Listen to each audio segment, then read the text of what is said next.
Discounted cash flow is a method investors use to estimate the value of an investment based on its expected future money generation. In finance, we often refer to this valuation technique simply as DCF. The core idea is that a dollar received in the future is worth less than a dollar held in your hand today.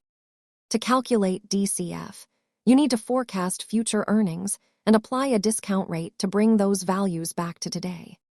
While market price tells you what people are paying now, DCF attempts to find what the asset is actually worth based on cash.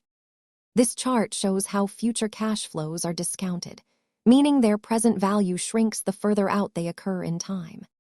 This remains a fundamental principle for many long-term investors looking at the underlying health of a company.